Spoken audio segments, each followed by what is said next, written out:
စီစဉ်6အရာ Black Rainbow Movement အပေါ်နယ်ပယ်အသီးသီးမှတုံ့ပြန်မှုများနှင့်ပတ်သက်၍ခွဲစိတ်အထူးကုဆရာဝန်ဒေါက်တာထထငိမ့်ကရှင်းလင်းပြောကြားပေးပါရန်လေးစားစွာပန်ကြားအပ်ပါတယ်ရှင်မင်္ဂလာပါကျွန်တော်တို့ခွဲစိတ်အထူးကုဆရာဝန်ဒေါက်တာထထငိမ့်မှာဆက်ဆက်လို့ဆင်းအောင်တောင်းချင်အောင်ခုရှယ်ဆရာတွေကလည်းလိုအပ်ရေးကြီးတဲ့အကြောင်းအရာလေးကိုပြောပြတော့ဒီချိန်မှာကျွန်တော်တို့ရဲ့ Black Rainbow Movement ကိုဘယ်လိုများတုံ့ပြန်တယ်လဲဆိုတာအထူးကတော့ကိုယ့်အထဲမှာရှိတဲ့ကျွန်တော်တို့ရဲ့မိဘသမိုင်းတွေရှိနေတဲ့မြန်မာနိုင်ငံဆရာဝန်များအသင်းရဲ့ response ပေါ့နော်သူတို့ဘယ်လိုတုံ့ပြန်လဲဆိုရရင်တော့မြန်မာနိုင်ငံဆရာဝန်အသင်းမန္တလေးရဲ့တုံ့ပြန်မှုနောက်ပြီးတော့ကျွန်တော်တို့ရဲ့မောင်တယ်ဒီဘက်ကများဖြစ်တဲ့မန္တလေးစေတက္ကသိုလ်ကျောင်းသားများတမကရဲ့သဘောထားကြေညာချက်အဲ့ဒါလေးတွေကိုအရင်ပြောပါမယ်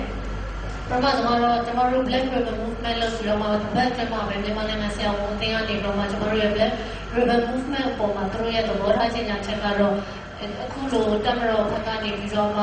အရှက်ဆရာဝန်များတောင်းထမ်းဆောင်နေတဲ့စီကိုဂျားဖြတ်အနေနဲ့ဝင်ရောက်တာကိုမြန်မာနိုင်ငံဆရာဝန်အသင်းကလည်းသဘောမတူတဲ့အကြောင်းကျွန်တော်တို့ဘက်ကနေတော့ Black Rainbow Movement ကိုလှုပ်ဆောင်နေတဲ့အပေါ်မှာလည်းသူတို့ဘက်မြန်မာနိုင်ငံဆရာဝန်အသင်းကထောက်ခံနေဆိုတဲ့သဘောထားကြေညာချက်ကိုထုတ်ပြန်ခဲ့ပါတယ်။အဲဒီလိုပဲဒီဟာကတော့မြန်မာနိုင်ငံအထူးထူးဆရာဝန်များအသင်းမှာသူတို့ဒီဆရာတွေကလည်းကျွန်တော်တို့ရဲ့ Black Rainbow နိုင်ငံဝန်ထမ်းမဟုတ်ပေမဲ့လည်းဝန်ထမ်းများရဲ့ခံစားချက်ကိုသိရှိနားလည်ပြီးတော့မှနိုင်ငံတော်ရဲ့တာဝန်ထမ်းဆောင်နေတဲ့ဝန်ထမ်းများအတွက်ကိုချင်းစာစိတ်နဲ့သူတို့ကလည်း Black Rainbow Movement ကိုထောက်ခံတဲ့အကြောင်းကိုတုံ့ပြန်ခဲ့ပါတယ်။ဒါတော့မြန်မာနိုင်ငံဆရာဝန်အသင်းမန္တလေးရဲ့တုံ့ပြန်ချက်မှာသူတို့ဒီဆရာတွေကလည်းကျွန်တော်တို့ရဲ့ Black Rainbow Movement ကိုထောက်ခံအားပေးထားပါတယ်။နောက်တာကတော့ကျွန်တော်တို့အကြောင်းသားတမကမန္တလေးစေတက္ကသိုလ်ကျောင်းသားတမကရဲ့သဘောထားကြေညာချက်ပါသူတို့ကလည်းစီနီယာကိုမများဆရာကြီးများရဲ့လှုပ်ရှားမှုကိုထောက်ခံအားပေးတယ်လို့သူတို့ကဆိုခဲ့ပါတယ်။ဒီဟာကတော့ Black Rainbow Movement စခဲ့ပြီးနောက်12ရက်နေ့မှာဩဂတ်လ12ရက်နေ့မှာကျွန်တော်ရဲ့ကျမရေးဝန်ကြီးပြည်တော်စုဝန်ကြီးကရဲ့ကြောစကားပေါ့နော် The Voice ကိုပြန်ပြီးတော့မှ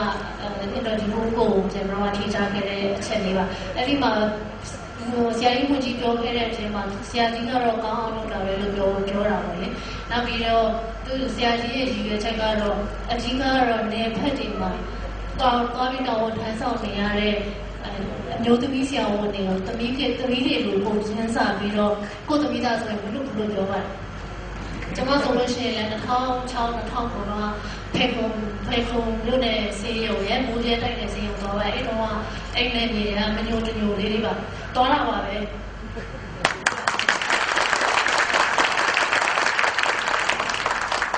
ခုဆိုရင်ကိုစုံက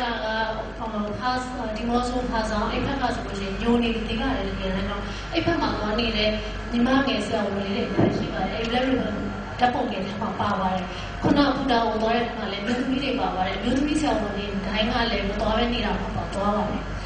အဲ့ဒါကတစ်ချက်ပါနောက်တစ်ခုကနောက်တစ်ရက်မှာပဲဩဂတ်လ14ရက်နေ့မှာအများအားတူမှာနော်သူပြောခဲ့တာကတော့အခုခန့်အပ်လိုက်တဲ့နေရာခန့်အပ်လိုက်တဲ့ရာတွေဟာစီမံမှုကမဟုတ်ဘူးလို့ပြောပါတယ်တကယ်တော့အဲ့ဒီရာတွေကိုနေရာတွေကိုချိန်လိုက်မယ်ဆိုလို့ရှိရင်လက်ထောက်ညုံမှုဒူးညုံမှုအဲ့လိုနေရာမျိုးတွေမှာ specialist နေရာဆိုလို့ရှိရင်လည်းအထက်ပိုင်းကနေလာတော့ဝင်ပြီးတော့မှကြီးချက်ပုတ်ခဲ့တဲ့ရာကိုပေးခဲ့ပါတော့လေကြီးချက်ပုတ်ခဲ့တော့ရာမဟုတ်ဘူးလို့ပြောခဲ့ပါတယ်နောက်ပြီးတော့မှနောက်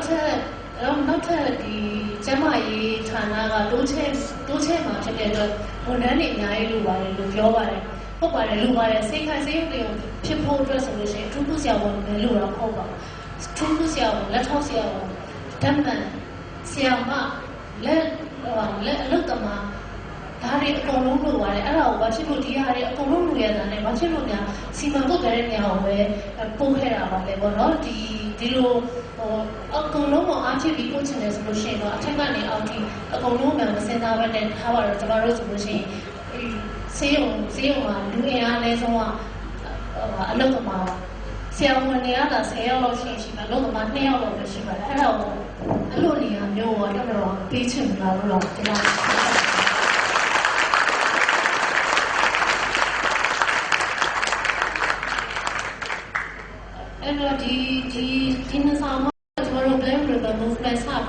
ရက်ပိုင်း9ရက်လောက်အတွင်းမှာအရေးကြီးတဲ့ဝန်ကြီးနဲ့တူတယ်ရဲ့ response တစ်ခုပါဒီ response တွေကအဲ့ချိန်လုံးကလည်းကျမတို့ရဲ့ Black Ribbon Movement ကြောင့်မလို့ဆက်လက်ရှာထူးနေရချီထောင်ချီလုံးမှတမတော်ကနေမှပြောင်းရွှေ့ဖို့စီစဉ်ရှိတာတွေကိုရက်ဆိုင်လိုက်ပါရက်ဆိုင်မယ်လို့နှုတ်အားဖြင့်ပြောခဲ့ပါတယ်တကယ်တမ်းကျတော့ဒီလိုရွှေ့ပြောင်းထားတာရွှေ့ပြောင်းတော်ဝန်ထမ်းဆောင်နေတာဟာတရားဥပဒေနဲ့မညီဘူးဆိုတာခုနဆရာကြီးတွေလည်းပြောခဲ့ပြီးပါပြီအဲ့တော့အဲ့ဒီလိုပြောခဲ့ပြီးတဲ့အတိုင်းပဲကျွန်တော်တို့ဘက်ကတောင်းဆိုတာကတော့ကျွန်တော်တို့အရက်သားဝန်ထမ်းတွေထဲမှာဒီတောင်းဝန်တွေကိုထမ်းဆောင်ခြင်းတဲ့လူတွေအများကြီးပြင်ရတော့လက်ရှိရောရှိနေပါတယ်အဲ့တော့ဆက်လက်ပြီးတော့မှဒီထပ်ပြီးတော့မှမိုးချရှင်ကိုထပ်မဖို့ဆိုတာကိုကျွန်တော်တို့ on paper ကျင်းရတာကိုတောင်းဆိုလို့ချင်တာပါအခုလိုမျိုးမလုပ်တော့ဘူးလေဆိုတာမျိုးတော့ကျွန်တော်တို့လက်ခံလို့မရအောင်ဘာလို့လဲဆိုတော့ပြီးခဲ့တဲ့2014ကတစ်ချိန်လောက်ပါတယ်အဲ့ဒီတော့ကလည်းတက်မတော်သားတွေကိုတိုက်တဲ့ဈေးရုံတွေကိုပို့ချင်လို့ဆိုတော့မှတခါစကားတန်ထွက်ပါတယ်အဲ့တုန်းကလည်းဝိုင်းရောမှာကန့်ကွက်တဲ့အတွက်တစ်ချက်ငြိမ်သွားတာပါအဲ့တုန်းကတခါတတိပြီးသားပါတက်မတော်ကနေမှရှေ့ပြောင်းတော့မှတောင်းတန်းဆောင်ဖို့မလုပ်ပါဘူးဆိုတော့နှုတ်စကားဂတိစကားပြီးခဲ့တဲ့2014နိုဝင်ဘာမှာပြောခဲ့ပြီးတော့မှ2015ဒီစက်တင်ဘာမှာထပ်လုပ်တာပါအဲ့တော့ကျွန်တော်ကနှုတ်စကားတွေယုံလို့မရပါဘူးဒါကြောင့်မို့လို့ Black Ribbon Movement ရဲ့ဆက်လက်သွားမယ့်ရည်ရွယ်ချက်ထဲမှာစာမိတ်ထွက်ဖို့ဆိုတာပါပါတယ်အဲ့ဒါလေးကိုပြောချင်ပါတယ်ကျွန်တော်တို့ Black Ribbon Movement အပေါ်မှာမိသားစုဝင်လာဖြစ်တဲ့ MMA ကျောင်းသားသမဂ္ဂဝန်ကြီးနဲ့ဒုညွှန်ဝင်ရဲ့ response တွေကိုကျွန်တော်ပြောပြချင်ပါတယ်ကျေးဇူး